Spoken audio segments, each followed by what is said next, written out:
Good evening. Thank you all for coming. My name is Benjamin Pennington. I am the president of the Preserve Orange Alliance out of Orange County. Can I do that? Is that better? Okay. Just a little bit of my background. So I am I retired last year from the Marines, so 22 years in the Marines, and retired to Orange County and built. My wife, who's in the back, and my kids and I, we built our home in Orange County. We moved in, and about 4 months later, we got a sweet letter in the mail from Valley Link saying they wanted to put their line right beside of our house. So we did what, I had lots of free time because I retired from the Marines, and I had just kind of, working from home. So I said, well, I guess I won't be doing anything else for a while. So we started, got together with some others, and started a nonprofit. And with the intent of preserving Orange County's agricultural, environmental, keeping it rural and making sure that citizens have a voice in that process. And of course, Valley Link is such a large project that's kind of taken the bulk of all of our time. So we started a kind of 9-county legal fund, so to speak, so all 9 counties could give to that, and with the intent of working with citizens from all 9 counties in order to put together a legal team that would represent the citizens. So that's what we've been doing. There's a couple other groups here, PRVC and RVC, that are here as well, that do the same thing, and we're all 3 working together to achieve that common goal. We're all out of different counties, but all with the same goal, which is defeating this project and making sure it stays out of Central Virginia. So that's it.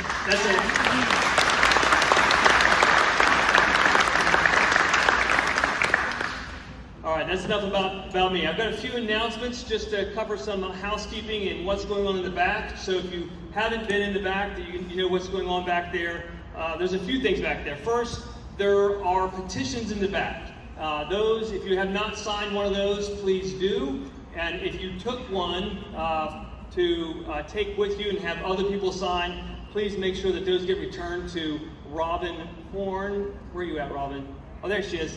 Robin's over there. So return to her, or you can return to Purcell Lumber by August the 10th. And what those are is showing our organized effort of the citizens that are impacted by this, so that whenever we are flexing our muscle to the FCC or to political office, that it shows it's not one person that's being impacted, it's not 10 people, and right now I think we're somewhere at 5,000 signatures on there. So the more we have, the better. Nice. All right, next up is there's a table back there. It's got red ribbons on it. Before you leave here, if you haven't done so already, grab one of those. Take it with you. Doesn't matter where you put it. I saw some on cars, or put them on your mailboxes, put them on your house, and really it's just to show solidarity across all the counties that we're all in this together and dedicated to opposing this thing. All right, for the SCC process, so that's up and coming, right? Valley Link is going to, at some point, submit to the SCC, and that'll happen very quickly, and that process goes somewhat quickly. It could take a year, but as far as what happens at the beginning matters a lot. So if you want to, you definitely want to stay up on what's going on with that. There is an email list back there on one of the tables as well. You can put your email address in and your name, and that way if there's an update throughout the process that's going on, you'll be included on that, and you can stay up to date on what's happening. All right, there are also lots and lots of letters back there. I think 5 in total, maybe, something like that, pre-filled out. They've already been drafted, and they represent, you can read through them. There's like a general letter, there's an agricultural letter, but basically all those letters are designed to be sent to the governor, and then also there's other list of names of politicians and things like that you can send those letters to once you sign them. So all you have to do is sign them, put your address, and then leave it, and it will be taken care of. It will be mailed for you, it will be stamped and mailed for you, so all you do is just fill it out while you're here. And then also last, as far as these announcements are concerned, there's also an ad campaign going on. If you've been on social media or on some of the different media outlets. You've seen a host of videos come out, and that's been put on from a couple of people from here. So Robin Horn being one. So if you'd like to give to that effort, you can talk to Robin, or you can talk to Paul McDonald up here, Mr. Block Valley Link, and they will tell you how to get involved. Okay. All right, so moving on for tonight's speakers. Just so you know how this all's going to run, we got 3 speakers tonight. We are not going to take questions after the speakers speak. We're going to wait until the end. Now, the last speaker, which will be about EMF, there's a block there. That's our premier brief tonight, and that will have the largest block of time. After that brief, we will allow for about 15 to 20 minutes of questions. But for the other 2, I think if they're willing, are you guys going to be around afterwards? I know Mike is. Okay, yeah.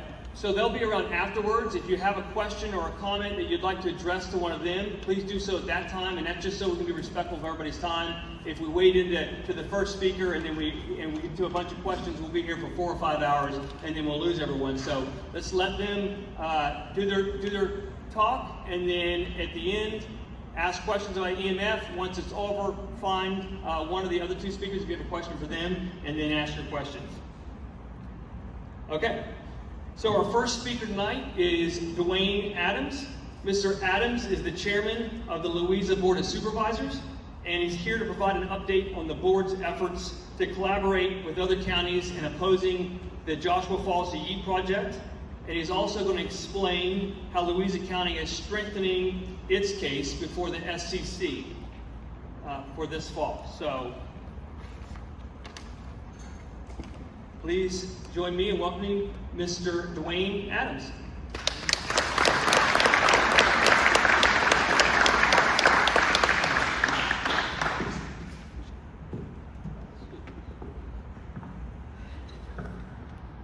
Good evening.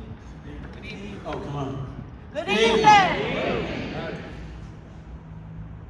First of all, let me just say, when I look around the room, and we had a similar meeting like this about 3 months ago at Thomas Jefferson Elementary School.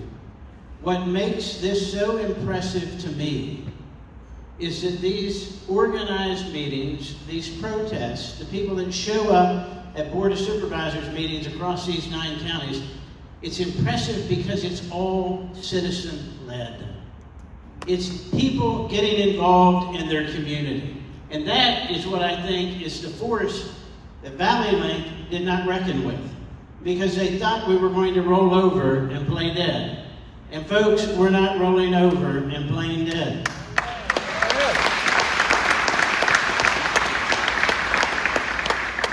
I do want to give you an update on what Louisa County, along with 8 of the other impacted counties, is doing. But first of all, I don't know, how many of you are from Louisa County, a taxpayer in Louisa County?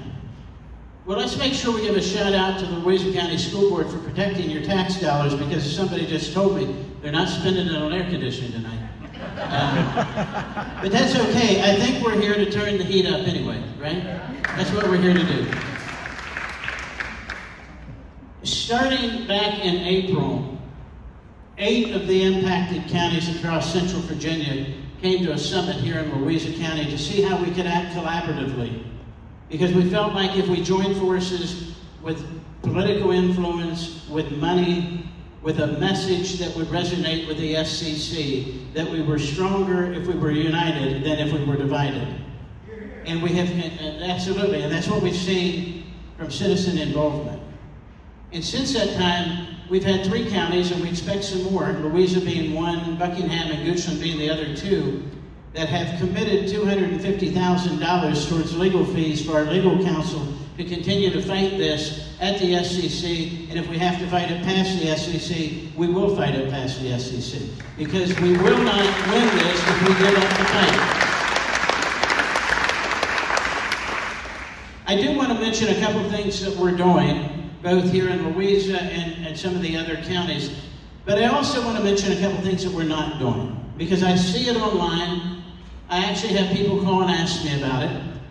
And there's a lot of misinformation. And for us to be effective, we have to be armed with the facts. We have to be armed with the truth. Not things that we hear that sound good, but that we can't do. So one of the things, I got this question today, a phone call about it today, and it's why I mentioned it to you tonight, because I've been asked about it before.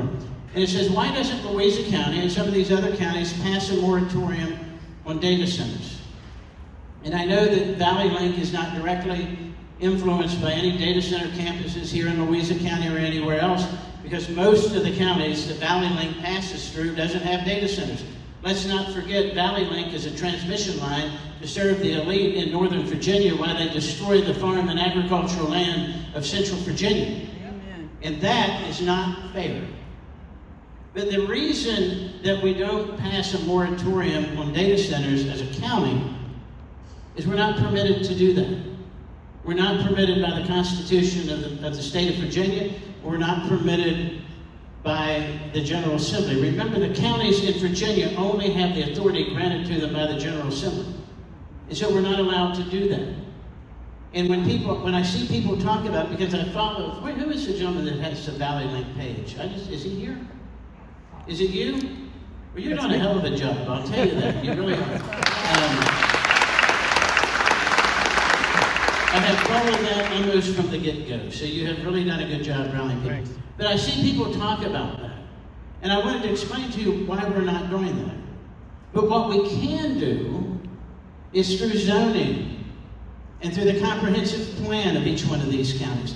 We have in Louisa County, and I think 7 of the impacted counties have strengthened our comprehensive plan to say now that you have to have a CUP or siting agreement for where transmission lines run. Before, we didn't have that because we've never seen a monstrosity like this heading across Central Virginia.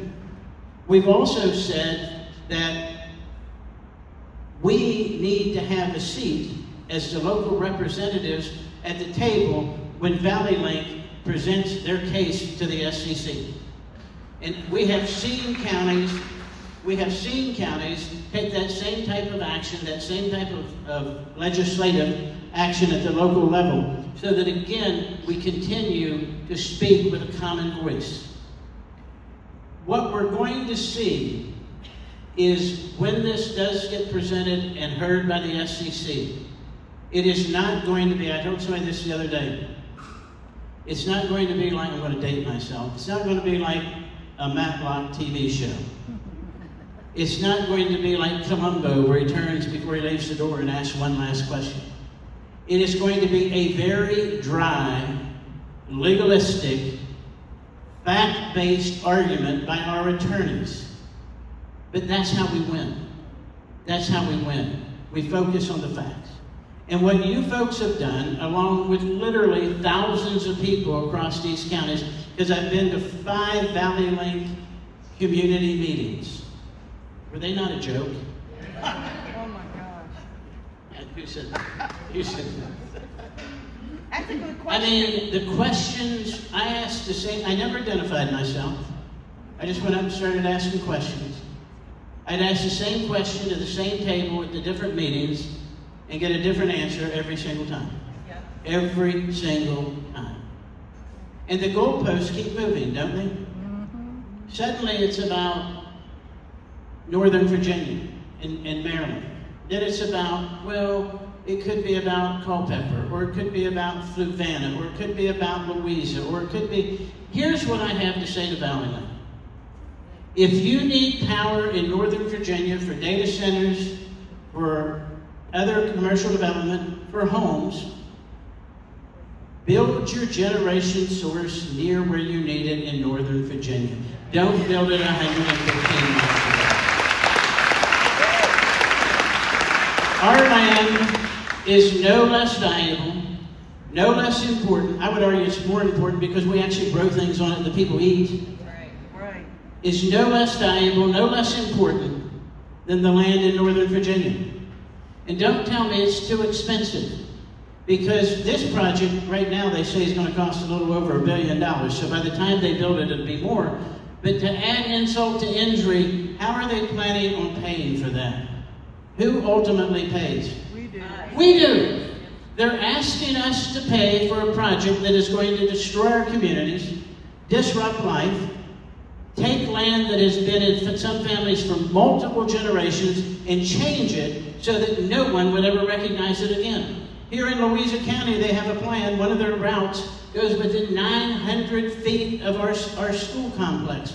My granddaughter, and it's not just about me, if it's your grandchildren or your children, but my granddaughter will go to that middle school this year, and there is no way I want her or any other child in Louisa County 900 feet from a 752 transmission line.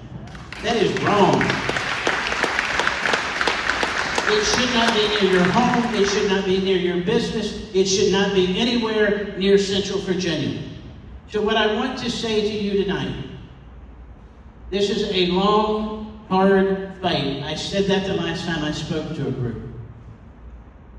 But this is a fight we can win. Yes.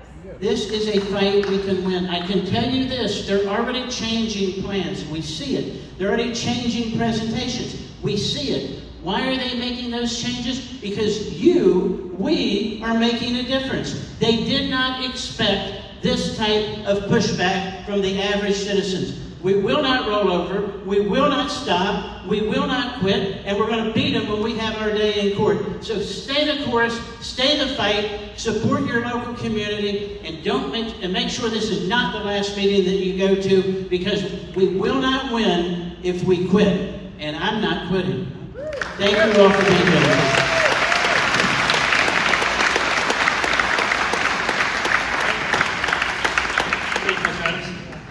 Okay, so our next speaker tonight is Mike Regan. And if you've been on social media at all, or you've been involved in this fight for any length of time, you know who Mike is. He's been to almost every county talking, kind of shepherding us to what we should be doing and what we really should be focusing our attention on, right? Because you can focus your attention on all kinds of things right now. So he's really helped us keep our focus on that. But he is a combat veteran and former jet pilot, and with more than 23 years of service in the Marines and the Navy. Sorry, Marine joke. All right. Beyond his military career, he served multiple terms on a land planning committee, helping preserve agricultural land and oppose incompatible development, including industrial energy projects. And as an Orange County resident, he's personally affected by this project. So, without further ado, please welcome Mr. Mike Regan.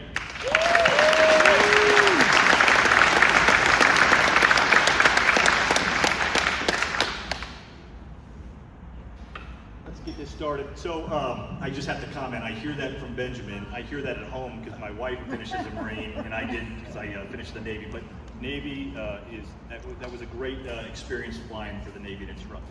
But that's not why we're here today. We're here to talk about. Pull it off. We're going to talk about the Joshua Falls Heat transmission line. Before I get started, I want to say that it's a long process, right? But we've already had a lot of victories, right? We've organized, we've created communities across Central Virginia. We've made meaningful improvements in the way the counties, look at their comprehensive plan, look at their ordinances. And again, we've made meaningful differences in those counties coming together to pass resolutions in opposition all up and down the line. In fact, 8 of the 9 counties, that's tremendous. In fact, Paul and I were speaking to Campbell County last week about their being the local siting authority for substations. And I said, hey, 8 of the 9 counties have passed a letter or a resolution of opposition. Only 1 county has not. Either we're all wrong, or it looks like they should probably get on board. But so let's look at getting started. But before I start, I want to discuss the slide you see on the top. They're near and dear to my heart. That's the Richardville Coalition up in Culpeper County, and they deserve a big shout out, right? They sit in between the Rapidan and the Rappahannock in a historic and culturally and environmentally sensitive area, and they got together. They got the facts. They talked with their board of supervisors and instructed the board of supervisors and gave them the information they needed to pass not only a resolution of opposition to ValleyLink, but a resolution of opposition to the Yeet substation, and that's critically important because county boards don't have any power with CUPs and SUPs for transmission. They can put that in their comprehensive plans, but they most certainly have the siting authority on the substation. So that's tremendous that Culpeper has taken the lead in getting out there in front of that. It's also important because what they also did is, we've always said this is a nonpartisan movement, right? We have conservatives, we have liberals, we have Republicans, Democrats, we have independents, and we do that independent over party because we realize that this issue is the one that affects where we live, where our children are raised, and it's near and dear to our heart over everything else. So I also want to give a shout out to Culpeper because the Culpeper Democrats and the Culpeper Republicans have joined a joint letter in opposition to the Valley Link project, and that's tremendous. So that's a good testament to our movement. And then, of course, down below, those are average citizens. Those are citizens just like us who received the letter, who are doing those tremendously impactful commercials that you see airing on TV, on YouTube, and certainly over the radio. So we're super excited about that. So without further ado, I'm going to just breeze through this real quick, but it's important to know where we started from. So when Joshua Falls Yeet 765 came out, it came out of the 2024 Regional Transmission Expansion Plan. And that's where Valley Link is, the regional transmission operator, basically says that, hey, I have a problem, and then they ask for all the different transmission providers to create a solution. So this is what actually was selected. And I want to just take a couple things because it'll be important for the later discussion. Joshua Falls, you see, is red, and that's an upgrade to an existing substation. Always meant to be that way. Those purple lines represent existing rights of way. It does discuss some parallel, but it was sold to PGM as existing rights of way, with only small portions of that green, which would depict greenfield, which means new transmission line. And of course, it would go to Hanover, to the Bonte substation, and then shoot up north through North Anna, and then eventually land in Yeet substation off of Yeats Drive in Fauquier. And that's how it was approved out of PGM. And certainly there was less risk, right, associated with it, because they evaluate projects on constructability, risk analysis, and certainly it's a lot easier to get a project approved if it's going through existing rights of way. So they recognized it then, but that's not what we got. So come February 2026, January to February is when we received our letters, and that's when Valley Link started the marketing campaign. And since that time, we've got a complete 100% greenfield line, and we've had four routes, and they basically encumber all Central Virginia. It's important to note, now Joshua Falls is a relocation, so it's not on the existing substation as it was approved through PGM. In fact, it never was addressed in the scope change, and we'll talk about that. A greenfield line going up, and then up to Yeet substation, now proposed in Culpeper County. And that scope change, since they did these significant changes from what was originally approved back in 2024, or actually it was approved in February of 2025, they had to do a scope change at PGM, and that was just approved last week. So that clears the hurdle that Dominion Valley Link had before they submit to the SEC. It's also important to note that just because you're not on the preferred route doesn't mean that you're out of the woods, right? All routes will be submitted to the SEC. So you were engaged on the old routes, you need to continue to be engaged, because you're still under the impact zone if they decide to shift it back. The required in-service date, that's important. When this project was selected, it needed a required in-service date of June of 2029. That's not optional. That's when, if this solution wasn't provided on that time, then they would have the transmission faults and the transmission lines wouldn't work optimally. So that's the date they targeted. But that's where it gets interesting, because the Joshua Falls line, again, remember, it wasn't addressed in the scope change. In May of 2026, they dropped one note in one of their maps that they were moving Joshua Falls for a new relocation. It's segmented now as a separate SEC project and a separate in-service date of fall of 2030. So if the line's required in 2029, the in-service date for that Joshua Falls substation wouldn't come till much later in fall of 2030. So I don't know how that works. But that's water under the bridge, so to speak. They've approved it, and now we need to move on to the SEC. It's important to note that we're not starting from scratch, right? We've organized and we've made useful arguments at the local level, right? We have the counties updating their comprehensive plans, which will be reviewed at the SEC. And we've made meaningful comments at the federal level in the FERC, with comments with the expedited interconnection tracks. So that's power lines that could also drive transmission. But most importantly, we made meaningful comments to PJM prior to their scope change. So county governments wrote letters in opposition to the scope change. Culpeper County particularly, as the signing authority for the relocated substation, wrote a letter indicating that the project was not going to work in Culpeper. And certainly we had school boards write, and the community at large wrote to include landowners on critical portions of the line. And those letters were well informed. When PJM has to evaluate whether a line can, work through the process, it has to be feasible, it has to be constructible by those in-service dates, and it has to be realistic. And all those letters put it on the record that PJM approved this project in spite of all the well-documented evidence to suggest that it probably could make that in-service date. One, they don't even have a place to land the substation as of right now due to the resolution of opposition. And then two, all those landowners saying, don't suspect that you'll get easy voluntary easements. We're willing to take this to court to determine if if eminent domain is appropriate here, when we know that the use for this line is not particularly to keep your air conditioning on, it's to feed Northern Virginia data centers, a commercial effort. But the SEC, so again, we made those comments and we made those records. That won't get to the SEC. We have to make sure, unless we make sure during the process that we get that record recorded over through testimony, witnesses, experts, and then driving what was done at those levels into the conversation. Because the SEC has to answer, is this project, is it necessary for one, and is it the public interest under Virginia law? So this is where we need the funding, we need the experts to really get in there and question the necessity of this line. It's something we never want to concede, which we'll talk about. We never concede the need, you have to remember that. But when we argue in front of the SEC, we're going to have to ask those things. Are the load forecasts reasonable, right?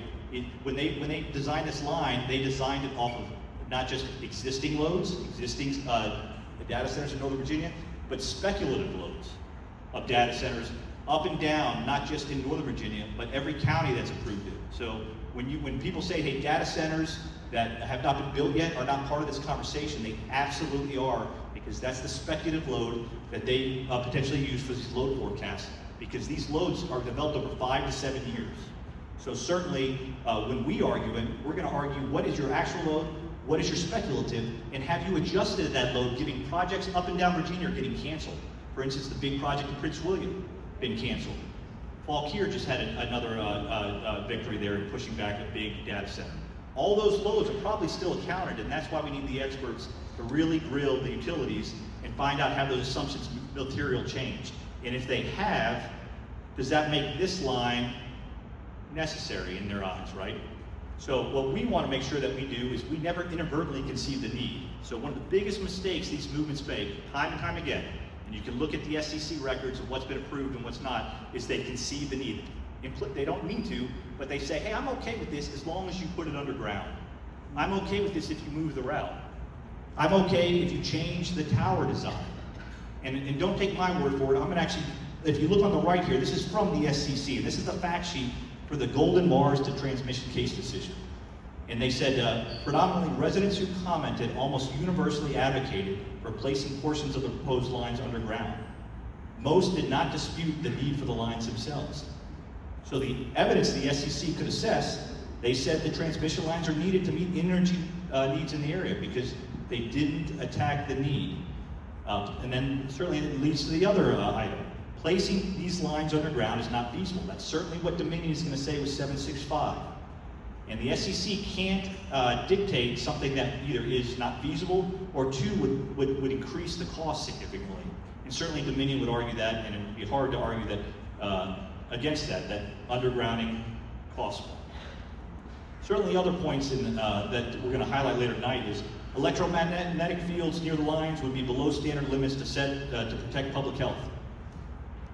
We need to do a better job there in disputing that, and I think we're going to learn a lot more tonight about that and getting some of that evidence introduced on the records.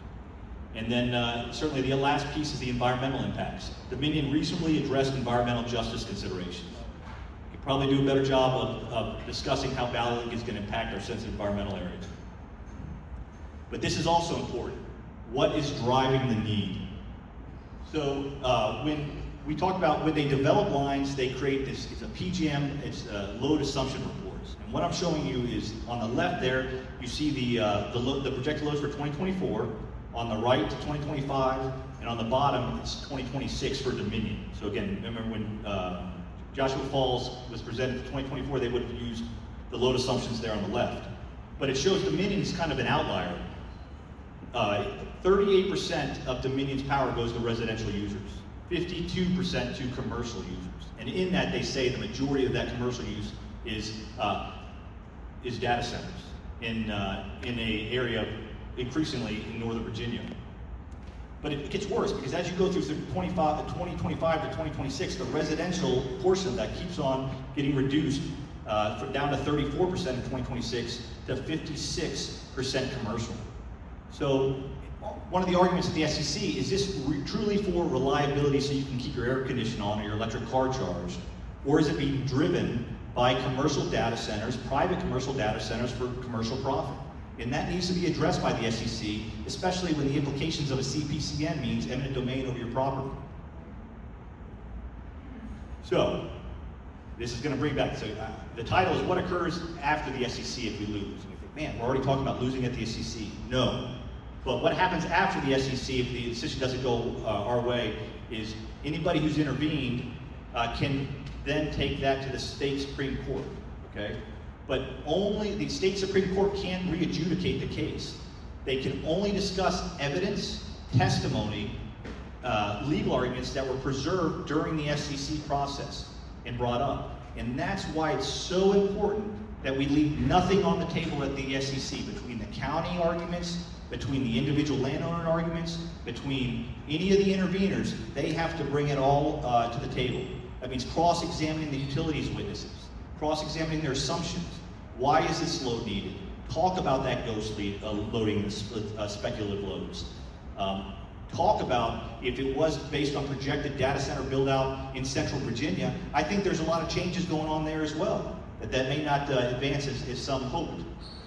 So we want to make sure at the SEC that we're clearly making those objections, preserving our ability to take this to the Supreme Court. And I'll just end it with this slide with, the court cannot evaluate evidence that was never placed at the SEC record.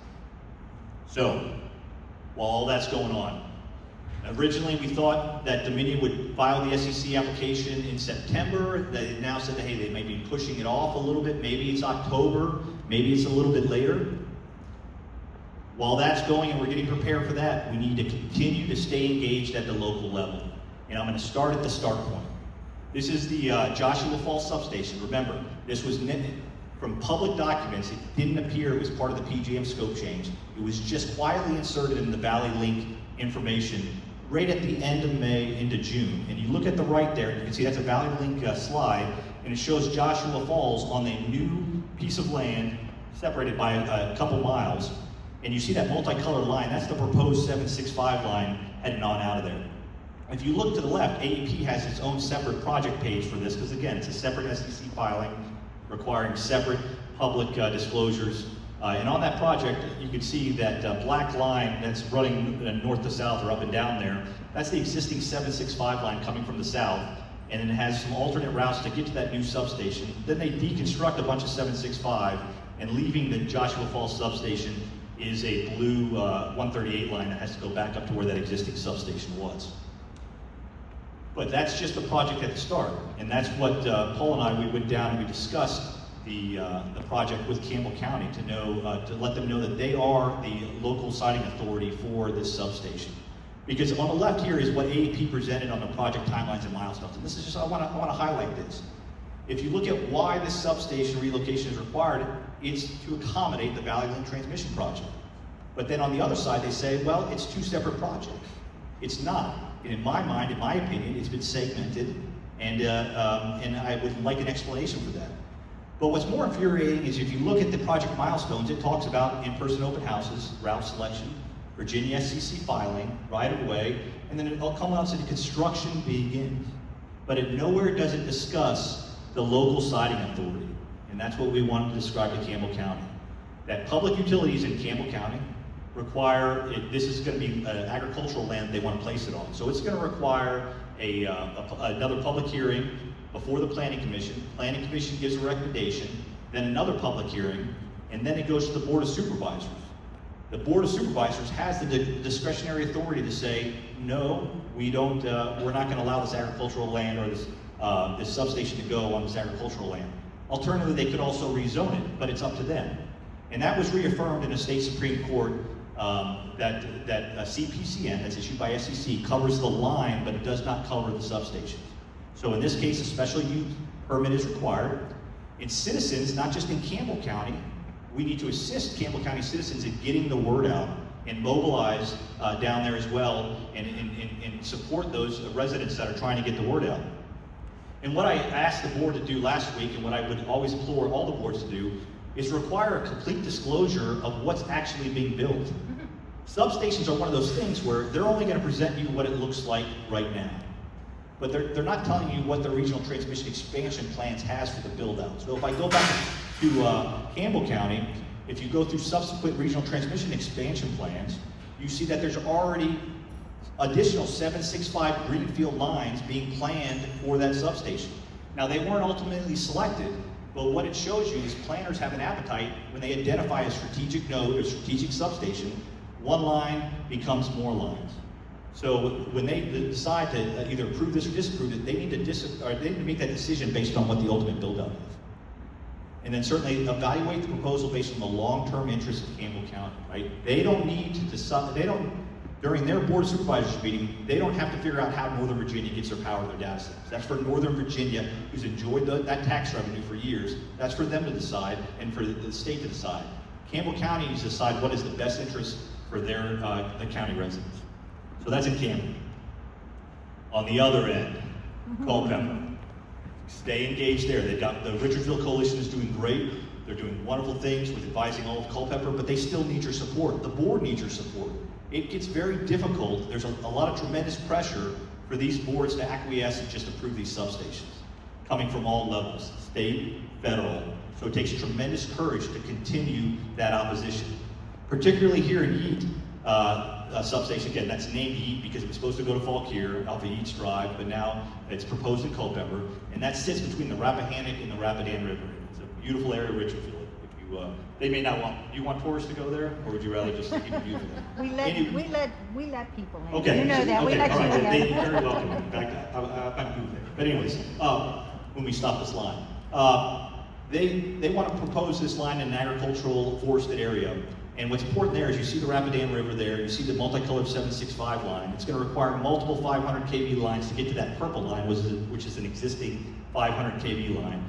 They want to upgrade that line going north for additional circuits of 500 kV. And then there's also a discussion of an additional 500 kV lines so they can get some more nodes connected to Fauquier. But that's just the start as well. In subsequent RTEP cycles, they also showed an appetite to make this a strategic hub. And they had additional 765 greenfield lines that weren't ultimately selected, but maybe in subsequent years. So again, the board has a lot of decisions to make. So since the Yeat substation is still connected to the Valley Link project, it falls on these timelines here. And believe it or not, we are still at that, this is a Valley Link product, we are still at the We Are Here. They're still conducting public engagement events. But it circles along that nice little road, the regulatory road, I guess is what it represents. And we get all the way to the bottom, after the SEC final order is when they would typically start engaging the county to get their, in this case, that Culpeper's conditional use permit. But we can't wait for that because we know through FOIA and through other things, they're already engaged at the county level, probably at all the county levels, trying to work projects like this. So certainly when it does come to Culpeper through a conditional use permit, it will require the same process as the SUP in Campbell. Public hearing before the Planning Commission. Planning Commission makes a recommendation, public hearing before the board, and the board makes their recommendation. Given that it's not a rezoning, it would be a CUP.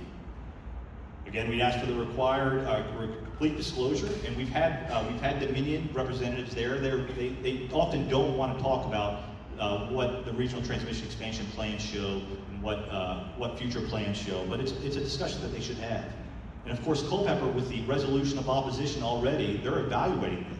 And as of that resolution, they didn't see the benefit to their Culpeper residents. So I really need to applaud them and their strength they've shown through this. All right, so wrapping up, the road ahead. We're past the PGM process, right? So we're in preparation for the SEC. Continue engaging your local government, especially as they increase the strength of their comprehensive plan, right? That just that little note that we want all routing and transmission through existing rights of way is important. Anchoring down what their projected growth is, right? So that doesn't add to the loading and make Valley Link projects and make other 765 projects more applicable, or so we got to control the need, right?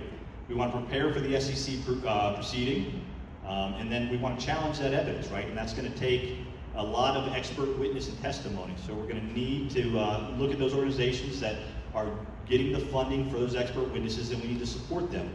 We need to submit our public comments, just realizing that comments don't mean intervention, right? So it's good to put your comments out there, but it's the interveners who are truly going to carry this should the SEC make a decision that we need to go to the state Supreme Court for. And it's just going to end it with this. The route is on the map, but the outcome is not. So we can still make a difference, and I applaud everybody for coming out and listen. Thank you so much.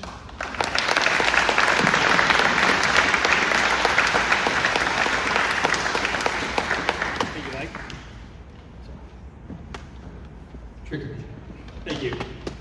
One thing to note on that, I think, is because I see it a lot, or we've seen it a lot, and we've encountered a lot as we went out to all the different counties and going to these Valley Link meetings, is it's often brought up that the SCC doesn't ever, if a project makes it to the SCC, that the SCC ultimately approves it. And what you want to pay particular attention to is how the projects actually end up dying that do go to the SCC. Generally, it's not the SCC that actually kills the project.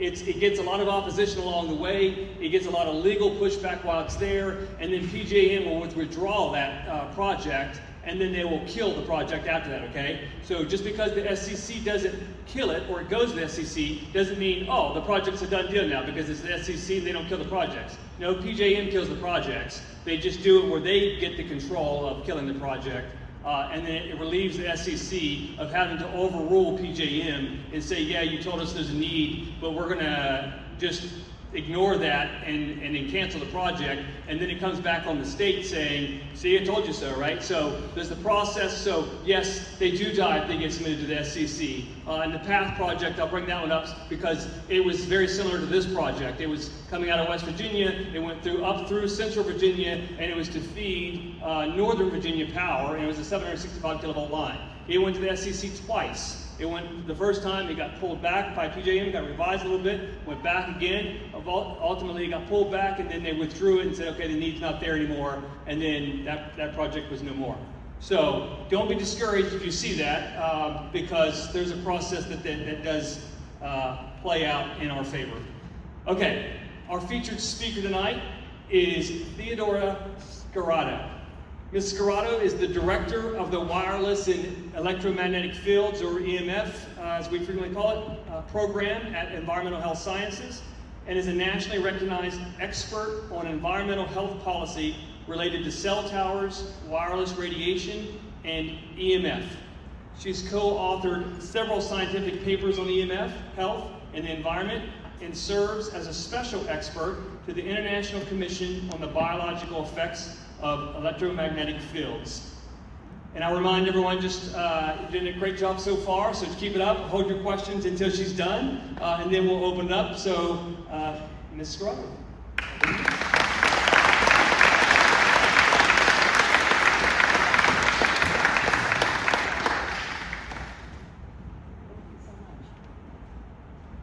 Great, well, I'm really excited to be here and to share with you what I know and to answer your questions. Let me just do a tech check. Can you hear me? Yes. Okay. And then, no, can you hear me? Yeah. Okay. Well, this is my daughter, and I just dropped her off at camp. Can you hear me now? Yep. Okay. She goes to camp in Virginia.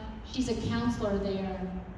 Doesn't need to be at this point, but she goes back every year, has been since she was a camper, because she feels like it gives her what she needs for the entire year. To be out in nature, to be canoeing, to be hiking, to be in the mountains up near Standardsville near Hood. So it's really, it's been tragic to hear what's happening, not just to Virginia, but all around the country. This is happening in states all across the United States. Now,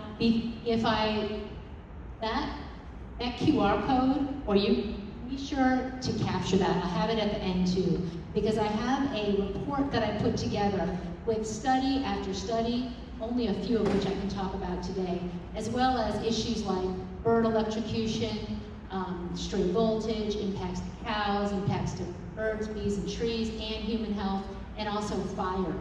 So there are a lot of issues with high voltage transmission lines. And I want to make sure everyone can download that document. I also did a case against the US government, the FCC, actually, and it's so important that you get everything on the record. It is the most important thing. In our case, we had 10,000 pages of evidence. We needed literally every single thing because we needed those arguments so that we could then use them in our case. I've published a lot of papers on policy. That's my expertise. I also know the science. I work with scientists. I'm really honored to be working with some of the top experts in the country and internationally. And more recently, I did a paper on impacts to birds, bees, trees, to wildlife, and the lack of regulations to protect them, with some U.S. experts, which include Albert Manville, who's the former U.S. Fish and Wildlife Service lead on tower impacts. There's a lot about birds. I also did a book chapter on what other countries are doing. Because in many other countries, we could not be doing what we are doing here. And I'm going to talk about that. I talked about the protections for children, especially when it comes to these lines. And just to give you some, I'm sure some of you know this, but if not, this is in Wisconsin, where they're fighting a 765 line, Minnesota. These are the folks from Save Temecula in California, where in 2 months they have just put on an incredible opposition to a line that's cutting right through their community. I want to point out a few things. This is from Save Temecula. They have also the local firefighters who are submitting information about the fire risk. Because, as you know, in California with all the fires, this is going to bring additional risk to their community, and it's going right through the neighborhood. I mean, right through the middle of this community. And I have in the report, which you can download, links to all the different fires and how the causes of a lot of these fires was the electric company's lack of properly taking care of the line, which is like a whole other issue, oversight. We don't have good rules going in, and we don't have good rules once they're in for oversight and compliance. This is Texas, where you probably heard about what's going on in Texas with these 3 lines going through, some of which are parallel and on land where I talked to some leadership there. This man who has acres and acres of a proposed line, and then he also has gas lines, and there's interference that can cause corrosion to the lines. That's not even being properly looked at. So you can see the people in Texas are organizing in a massive way as well, and there's a bipartisan group of legislatures who have come together calling for a pause. They want the whole thing to be looked at from the top down to properly, like, how are we going to do this and do this right? And it might mean we're not doing this because do we need this? Like, what's going on? So they they just had a hearing. And then, of course, West Virginia. I'm sure you're familiar with the groups in West Virginia. So I love history. My family loves history. And I wanted to start with Andrew Marino because he testified on 765 kV lines back in the 70s, before I was born, or right around when I was born. And I had a chance to interview him. So he's written a lot of books. He's worked with Becker, and they started their research because Becker was a scientist who was at the VA working on helping veterans who had lost limbs. And he was really interested in animals like salamanders that could regenerate. And why was that happening? So he began to study and found that there are electrical currents involved in healing.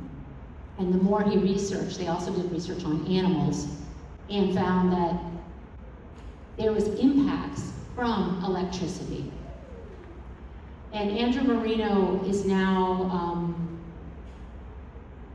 he'll say, like, at this point, what I'm doing now is writing books to tell my story about what happened. Because what happened was, when there was an installation that was being put in, and it was on 60 Minutes that they testified, there was also hearings, and it was also publicly stating that this was not safe. They lost all their funding. And this story is repeated over and over again with the scientists. The scientists I work with, there is, like, you think, well, aren't we studying this? I mean, this is, if we're putting it all in a community in this many lines, aren't we studying it? Who's looking into it? And the answer is, in the United States, as far as I know, no one is doing the research that not just needs to be done, it should have been done. So I'm not sure I can play my little clip about where I was talking to him about what people need to know. I'm gonna play it. If it doesn't work because of the sound, then I won't.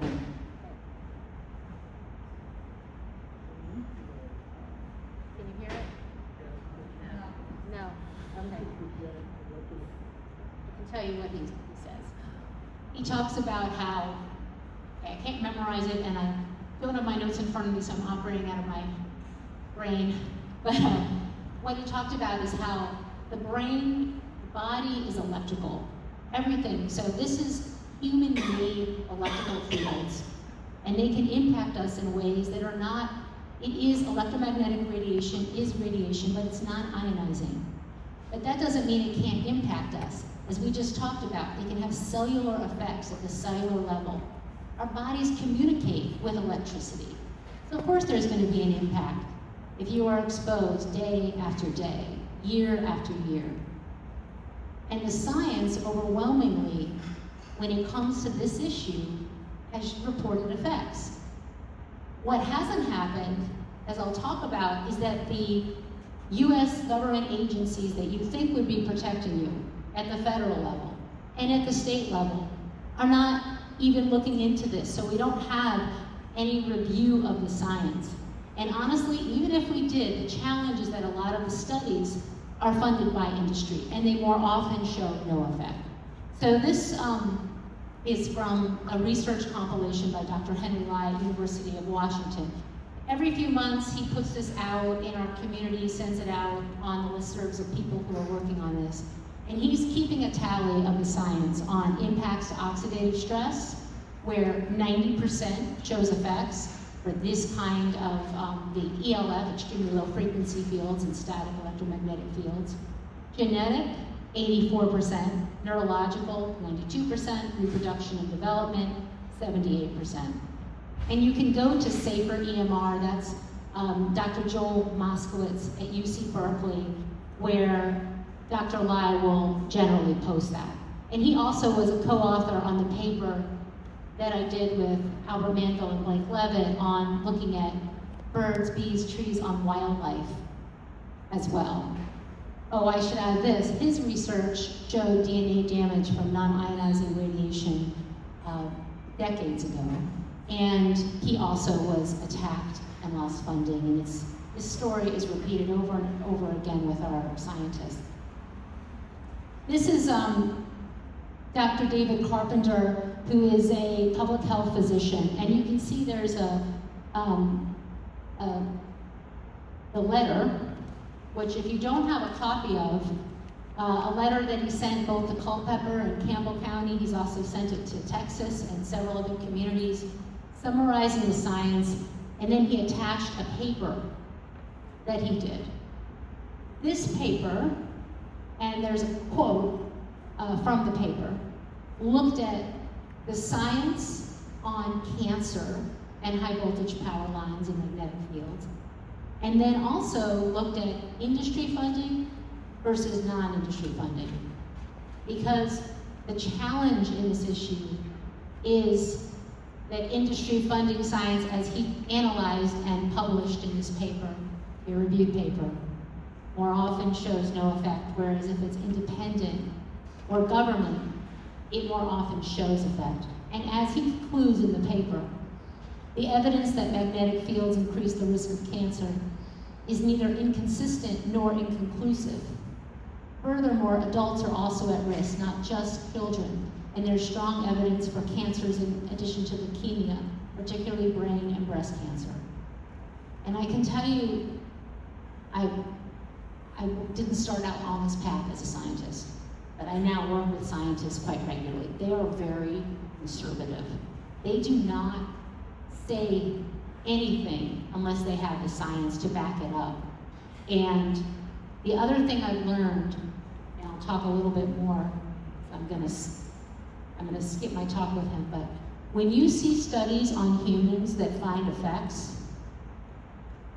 that's huge, because we're complicated, right? We're complicated with our jobs, we might smoke, not smoke, all the things that we're exposed to. Even when the scientists do their best to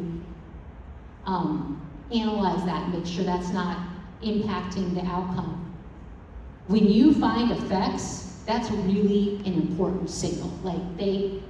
It means that it could even be worse than that.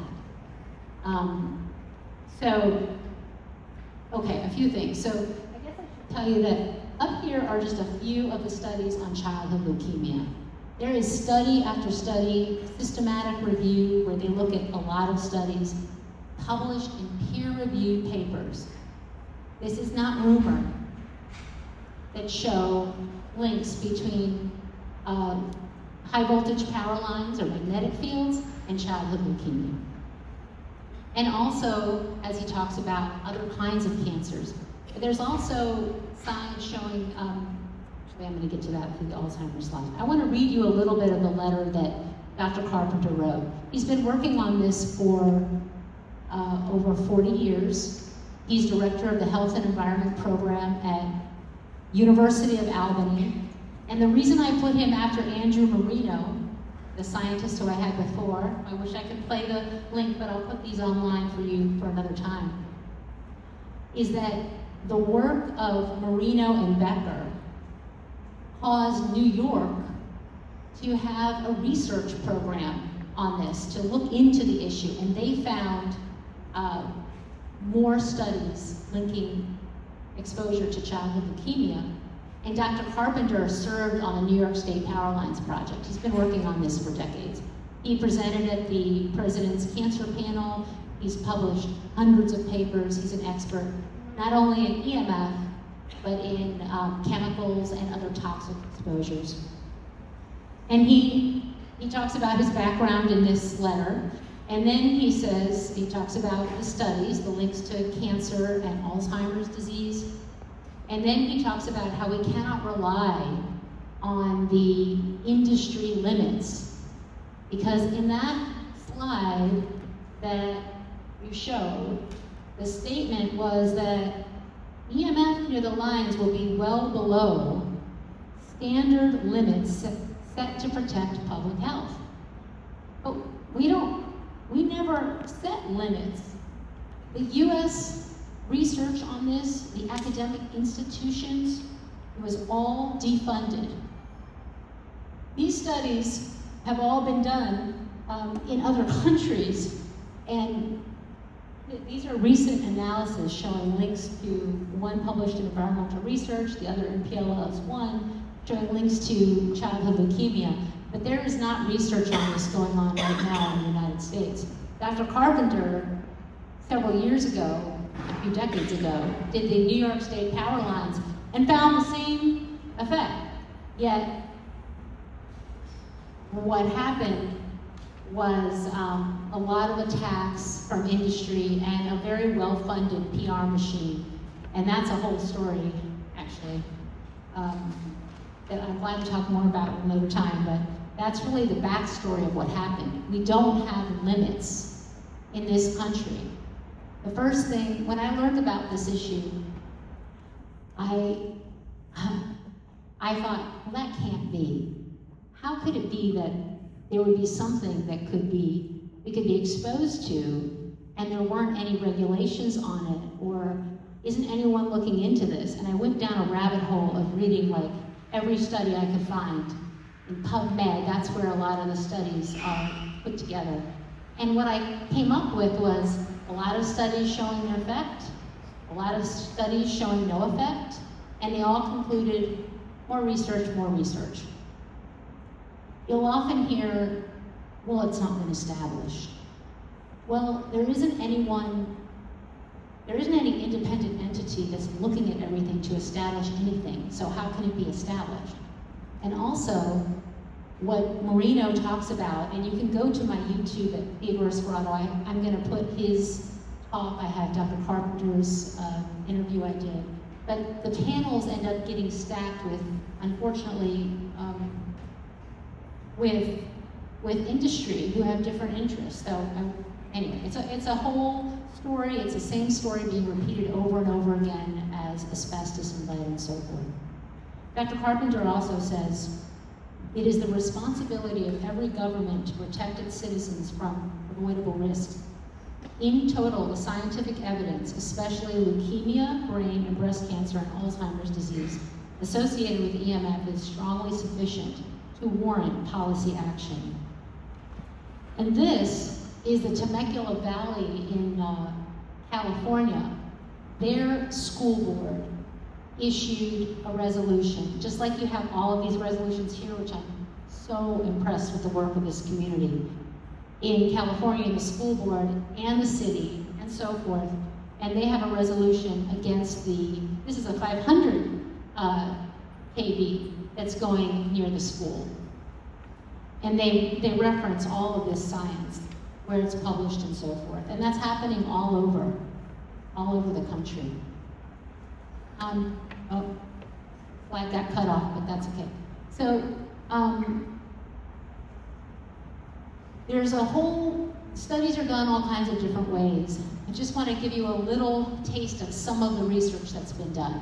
Kaiser Permanente, starting way back, did research with pregnant women. He actually put a belt on their abdomen and measured a typical day in terms of their exposure to electromagnetic fields. And also did the research to make sure it was a typical day, because not every day is a typical day. And found that, then followed the women and found and published, this is published research, showing increased miscarriage, and that was actually a follow-up from another study that showed miscarriage, and actually there's several. They also did research showing damage to sperm, and then when they followed the babies that were born, they found increased obesity and asthma, increased risk in the children that were most highly exposed prenatally. Pregnancy is a time of when high vulnerability because it's critical periods of development. There also was a study, and this was just published this year, but it supports research that has been done previously, also showing a link to Alzheimer's. This was an 18-year nationwide study of 3.5 million people that linked living near high voltage power lines with elevated levels to an increased risk of Alzheimer's death, because people normally die of Alzheimer's. And the increases started at 0.5 milligauss. Now the levels that you'll hear, I'll just show you, whoops, yeah, I'm not gonna go to that one. When I talk about milligauss, the level that industry says is safe is either the IEEE limit of 9,100 or the ICNIRP limit of about 2,000. Whereas this is obviously much lower. The limits that we have, the IEEE and ICNIRP limits, so you'll hear this if you delve into it, these are the limits that you'll hear, IEEE, IGNR, industry limits. Those limits were not for long-term exposure. They're only for short-term exposure so that you don't get nerve stimulation. They have nothing to do with living near a power line and having hours and hours.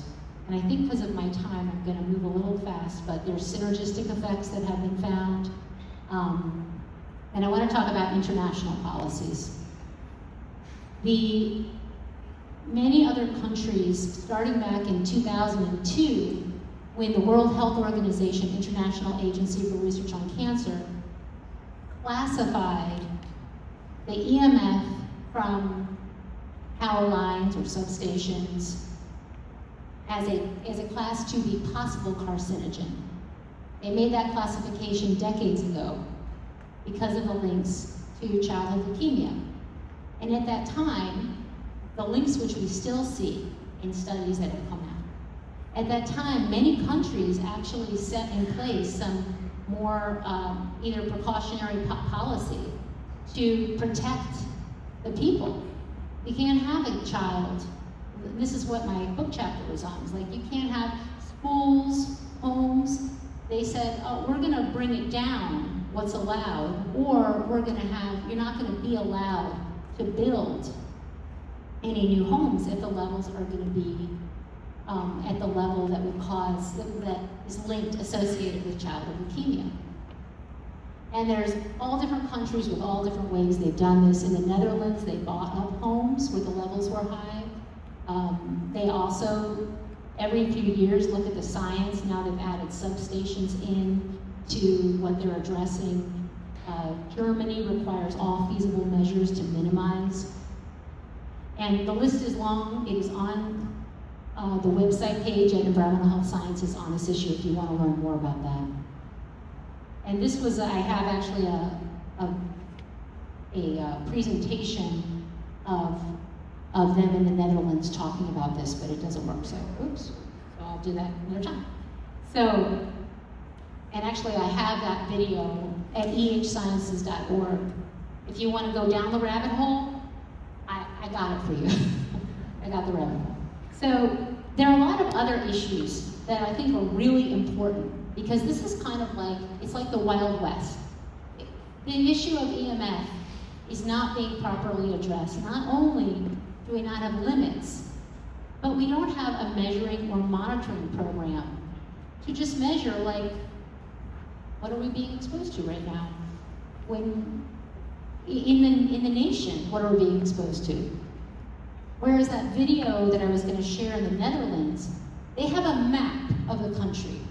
They have levels listed for anyone who wants to know, well, what are the levels? So we don't have that information. We don't have that transparency here because we have no EMF activities at all. We also have no oversight or compliance program. And I'm sure you've all seen Vicki, who's up in Northern Virginia. I just went to visit her on Friday with my daughter. We're doing some videos. This is her house in the back, just like what's happening to all of you. She was showing us where the big poster she has is right where they're putting that line. And then she has her garage on the other side. I know it's cutting through your communities as well. But back behind this is the most beautiful stream and trees, tons of trees, and all of that is going to be cut down. This is a true tragedy. You can't see it in the pictures, but I know that all of you are facing this directly. And we have a lot of work to do. So we don't have federal safety limits. I talked about that. The EPA was defunded from doing this work back in the mid-90s. When the first lawsuits, and there became news about people who were sick living near power lines. So this is the, just so you can see, the IEEE limit, the IGNR limit, and then the levels at which studies on humans have found effects. And by the way, there are studies on cellular impacts and all kinds of effects that have been found much lower than what you're seeing here, but it just shows how out of sync these limits are with the science. There has been no review or risk assessment for EMF from high voltage power lines for decades. And what this is, and how much time do I have left? Because I might be off. Okay. Well, first, this is microwave news. Some of you are sort of following this. If you want to deep dive down the rabbit hole, go to microwave news. You can read everything about everything that's happened. And on the other side, and what I did was, this is when they showed the EMF cancer report.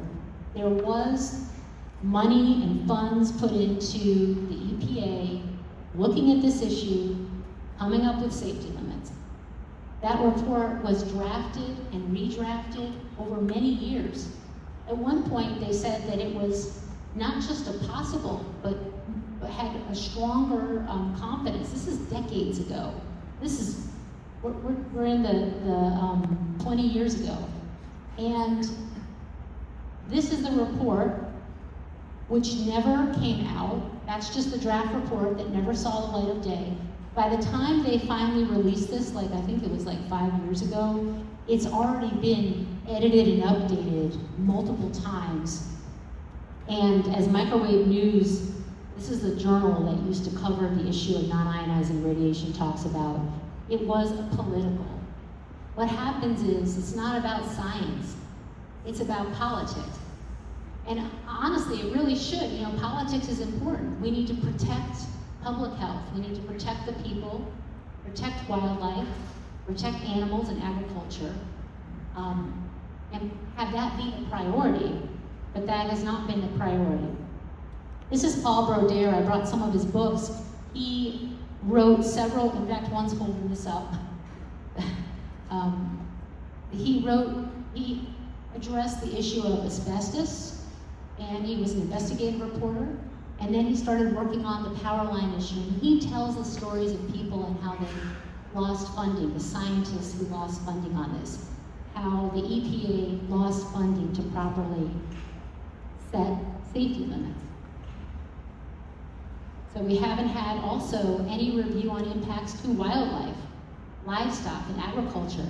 And there are numerous studies showing impacts to animals, to bird reproduction, to, as I'll talk about, bees and, I have a slide right here. Okay, so this is a 2023 systematic review where they looked at all of the science on insects and EMF, and they found the vast majority of studies found effects, generally harmful ones. Reproduction, development, metabolism, behavior, orientation, memory, oxidative stress, DNA damage.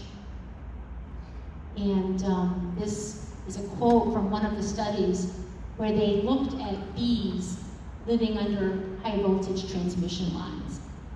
And they found oxidative stress and changes to the bees that also impacted the pollination and actually impacted the plants that were growing underneath the lines as well. And it's not just impacts to the bees. I don't have a slide on this, but I know the science which is in the report.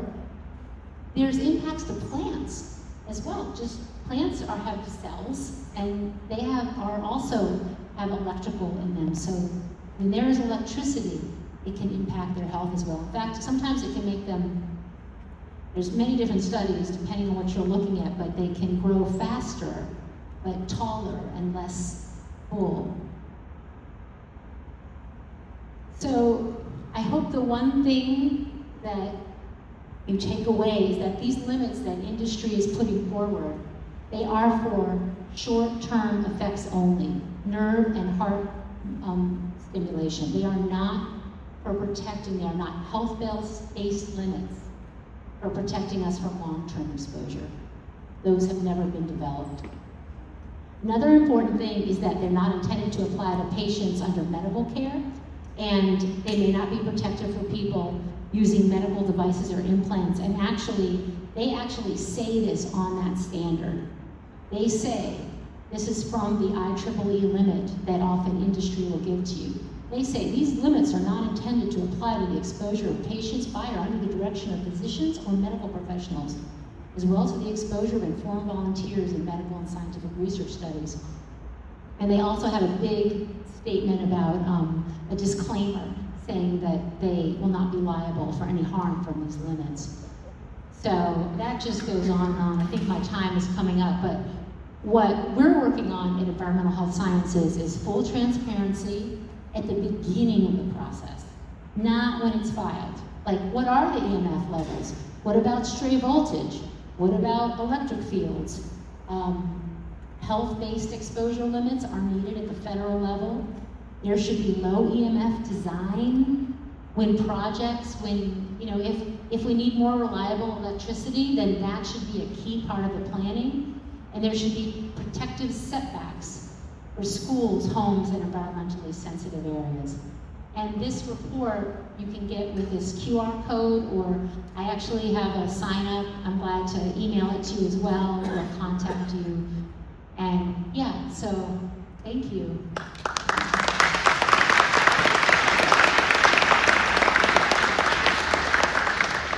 In a few minutes, just stand around. So we're going to move into our question and answer period here. If you have a question, please raise your hand. Amy over here has the microphone. She'll bring it to you. Ask your question in the microphone so everyone else can hear it, please. And then we will see how many questions we get. So.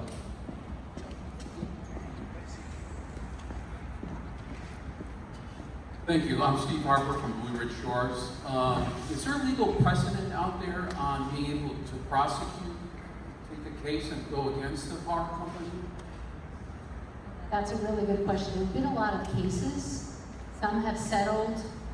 I don't know about, I don't have the legal expertise to answer that exactly, except what I think, what is something that we did in our the case related to the towers, is that how can you roll something out when you don't have any regulations at all to protect the public?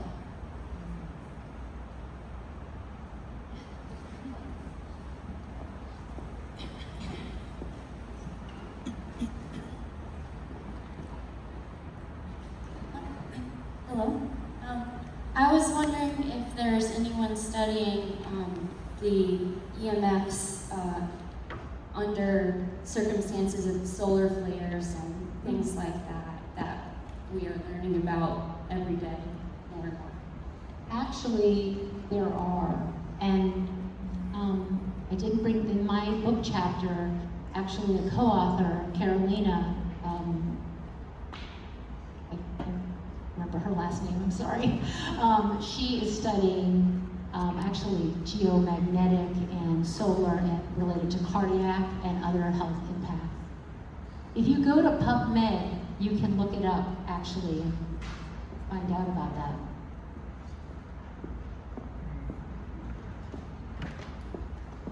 Because sometimes very low levels can impact health in ways that we haven't fully figured out.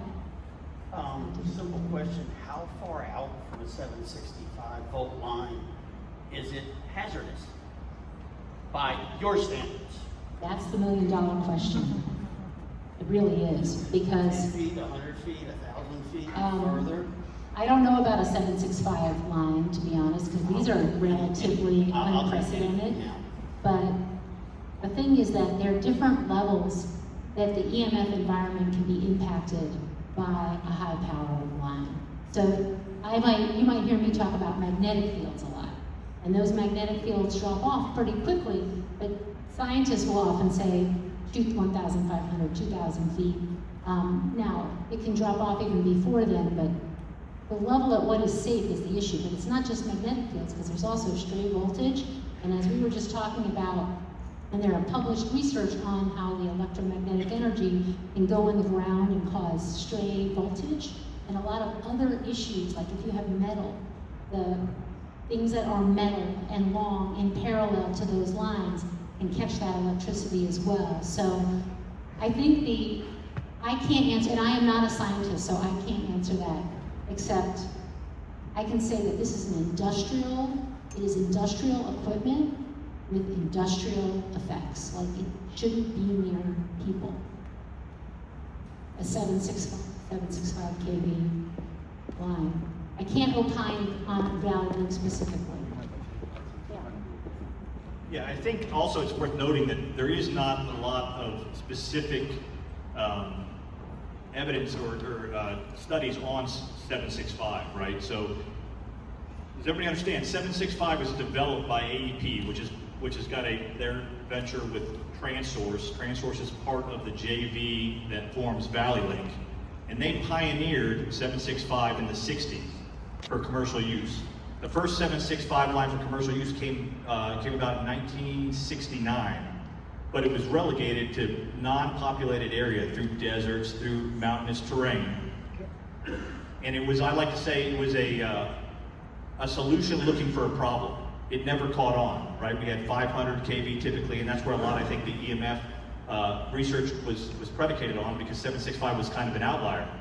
But then the problem came with hyper-localized commercial data centers using enormous power, and then they had this great idea, hey, we've got this 765 that we couldn't get past the hurdles, because they had been trying through years to get major adoption through the nation and through routes. It never caught on, because obviously it doesn't make sense, especially when you're now planning it through populated areas, right next to schools, bringing it in through Central Virginia.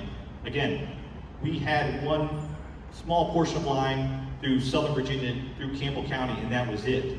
Now Valley Link is just the first go with this, right? You have Valley Link North, you have the Joshua Falls East, and then on subsequent regional transmission expansion plans for both 24, 25, and we're waiting on 26, showed multiple build out of 765. This is the first, right? We talked about in power transmission, you need reliability. It's called N1 reliability.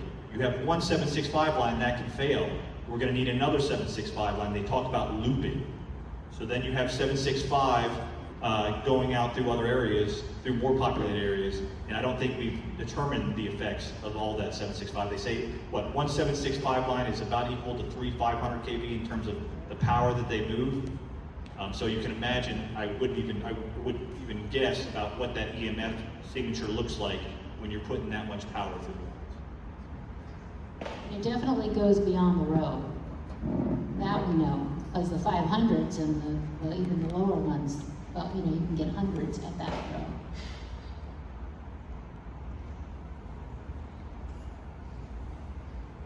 Hello. Okay. I just want to point out an interesting tongue-in-cheek fact, that they deny that there is an EMF effect that would result in any kind of harm, but yet there's also a Virginia state law on the books that disallows the use of a device to collect stray current or EMF to charge batteries or power devices. So how can that even be a state law without recognizing that there is this issue? That's a good question.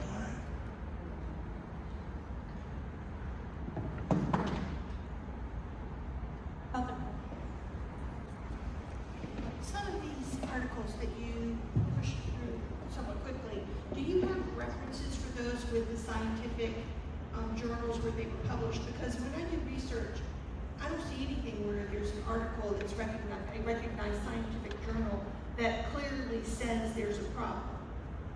And this bounces back to the evidence that we need. There's lots of anecdotal articles, and lots of people believe strongly, but what we need are some articles, strong scientific journals that say there's an issue and here's where it is, and it starts at this level.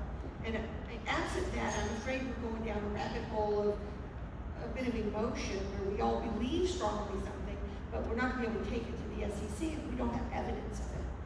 Yeah, I have a couple things. So this report that I was talking about, I can't make it bigger because it's have dropped down. As if you can see the red, the blue, and then that is, I don't know, let me try to bring it up, I'm sorry. It has the study, it links to the study, it says where it was published. Make this bigger. I'm trying to make it bigger, but I'm unable to find the little thing at the bottom that makes it bigger. So, yes, that is the QR code that I had up. If you sign up with me, I will email it to you, or I can get it to one of your people who could put out a link to it. I go through, and this is just the tip of the iceberg on science. At the front, it has different sections. If you want to talk about leukemia, you want to talk about Alzheimer's, you want to talk about dementia, you want to talk about occupational health impacts, birds, bees, trees, and it has a link to each study, where it was published, and then a sentence about the summarizing it, so that you can use that and know. There's so many studies, actually. This is not all of them. This is just some of the key ones. And it's, so please, I hope that you'll be able to get that. Please come up to me after for it, 100%. And the other thing is, if you go to the EMF scientist appeal, there is not a consensus for safety. Anyone who says that simply does not exist. There are hundreds of scientists in the EMF scientist appeal, and actually appeals that have been going on every few years by scientists on this, where they say there is an issue, we need to reduce exposure. The science warrants, the scientific evidence is adequate to warrant public health protection. We need to reduce exposure, not increase it.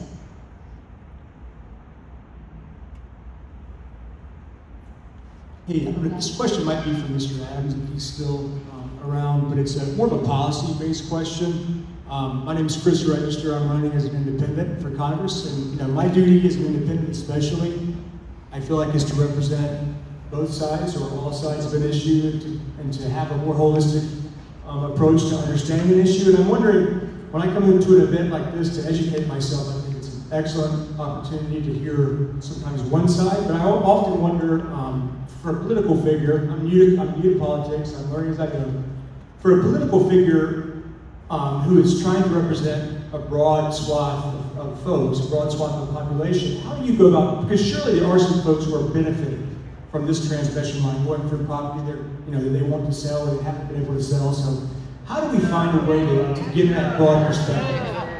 I mean, to me, it's an issue for local control.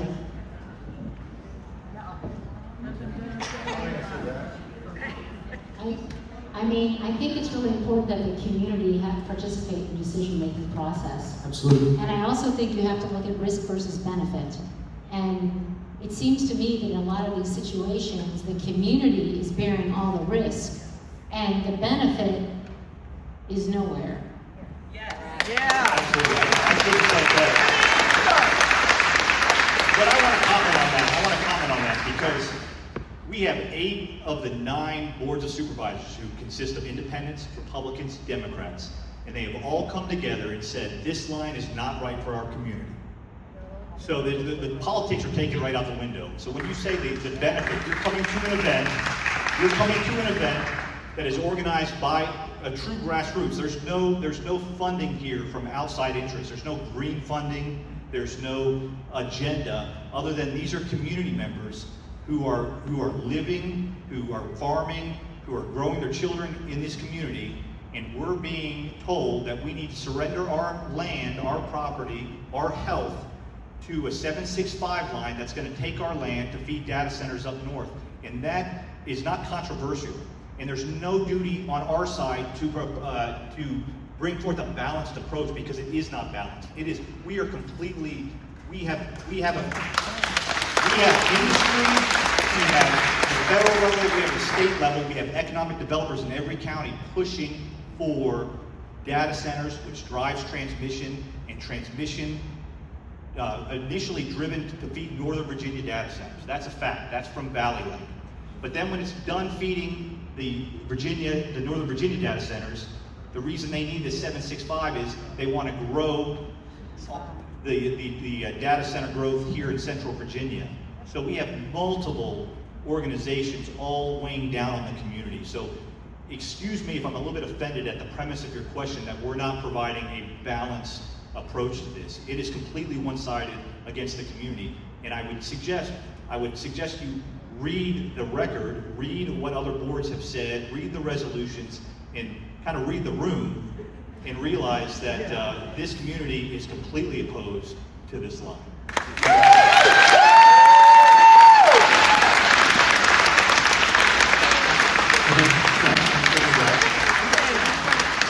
All right, thanks, Mike. Theodora. Appreciate it. Okay, we're gonna conclude for the event for this evening, at least from the speaker portion. And I think we have till. Oh, we wanted a question. How long is it? How long is it? How long do I have? Oh boy. About a couple minutes. We got a hard deadline to pick up again. We'll let you know. How much time do I get, guys? Well, we have to be out of here. How long is it? 2 minutes? Okay. Okay. Mr. Adams still here? We're not doing. We're not on. Start talking about the data center that's going to on the EMFs. We're talking about underneath a 765 kilovolt line. How many milligauss underneath a 765 line? Do you have any idea? Directly underneath. When I asked Valley Link, they did not provide that information. Roughly speaking, 100. Can you So, no, more than 100. well, I'm just saying, Yeah. generally speaking, 100, 150 maybe. Maybe more, I'm just saying.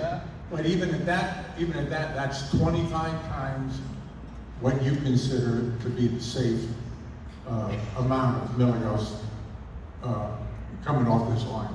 So that ought to give you pause, right? The whole thing is being driven by the data centers, and of course, you know, if you look at the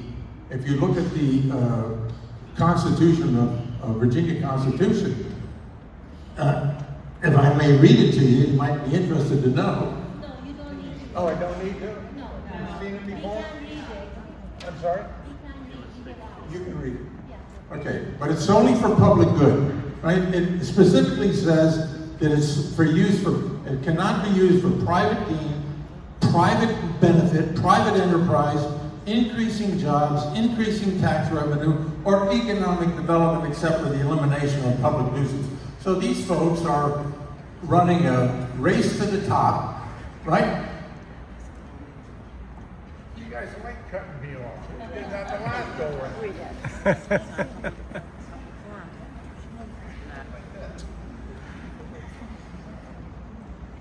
All right. Sorry, yeah, we got a hard deadline here. We're going to be out of the school. All right. So first things first is as you all leave, if you can help pick up the chairs. We promised the school that we would help with that. So if you can help with that, please.